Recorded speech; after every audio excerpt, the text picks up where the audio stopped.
Atos dos Apóstolos, capítulo 8. E também Saulo consentiu na morte dele. E fez-se naquele dia uma grande perseguição contra a igreja que estava em Jerusalém. E todos foram dispersos pelas terras da Judeia e da Samária, exceto os apóstolos. E uns varões piedosos foram enterrar Estevão, e fizeram sobre ele grande pranto. E Saulo assolava a igreja, entrando pelas casas, e arrastando homens e mulheres, os encerrava na prisão. Mas os que andavam dispersos iam por toda a parte, anunciando a palavra. E descendo Felipe à cidade de Samaria, lhes pregava a Cristo. E as multidões unanimemente prestavam atenção ao que Felipe dizia, porque ouviam e viam os sinais que ele fazia. Pois que os espíritos imundos saíam de muitos que os tinham, clamando em alta voz, e muitos paralíticos e coxos eram curados.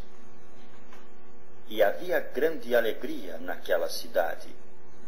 E estava ali um certo homem, chamado Simão, que anteriormente exercera naquela cidade a arte mágica, e tinha iludido a gente de Samaria, dizendo que era uma grande personagem, ao qual todos atendiam, desde o mais pequeno até ao maior, dizendo: Este é a grande virtude de Deus. E atendiam-no a ele, porque já desde muito tempo os havia iludido com artes mágicas. Mas, como crescem em Filipe, que lhes pregava acerca do reino de Deus e do nome de Jesus Cristo, se batizavam, tanto homens como mulheres. E creu até o próprio Simão, e sendo batizado, ficou de contínuo com Felipe, e vendo os sinais e as grandes maravilhas que se faziam, estava atônito. Os apóstolos, pois, que estavam em Jerusalém, ouvindo que Samaria recebera a palavra de Deus, enviaram para lá Pedro e João, os quais, tendo descido, oraram por eles, para que recebessem o Espírito Santo, porque sobre nenhum deles tinha ainda descido, mas somente eram batizados em nome do Senhor Jesus. Então lhes impuseram as mãos, e receberam o Espírito Santo.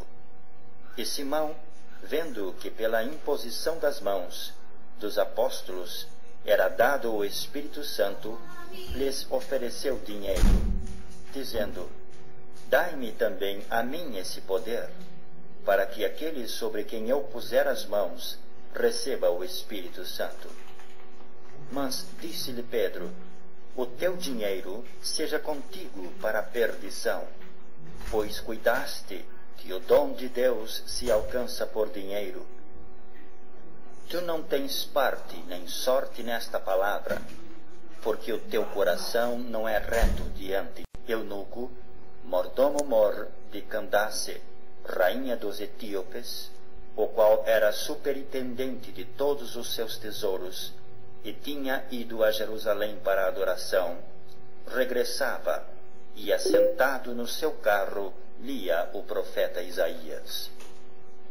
E disse o Espírito a Felipe: Chega-te, e ajunta-te a esse carro. E correndo Felipe, ouviu que lia o profeta Isaías, e disse: Entendes tu o que lês? E ele disse: Como poderei entender, se alguém me não ensinar? E rogou a Felipe que subisse e com ele se assentasse. E o lugar da escritura que lia era este: Foi levado como ovelha para o matadouro, e como está mudo o cordeiro diante do que o tosqueia, assim não abriu a sua boca. Na sua humilhação foi tirado o seu julgamento. E quem contará a sua geração? Porque a sua vida é tirada da terra. E respondendo o eunuco a Felipe, disse: Rogo-te, de quem diz isto o profeta? De si mesmo ou de algum outro? Então Felipe, abrindo a sua boca e começando nesta escritura, lhe anunciou a Jesus. E indo eles caminhando, chegaram ao pé de alguma água, e disse o eunuco: Eis aqui água. Quem pede que eu seja batizado? E disse Felipe: É lícito, se crês de todo o coração.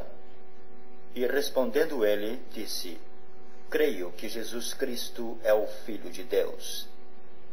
E mandou parar o carro, e desceram ambos à água, tanto Felipe como o eunuco, e o batizou.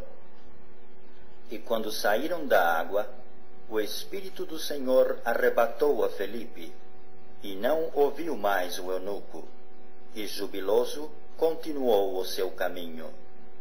E Felipe se achou em Azoto, e indo passando, anunciava o Evangelho em todas as cidades, até que chegou a Cesareia.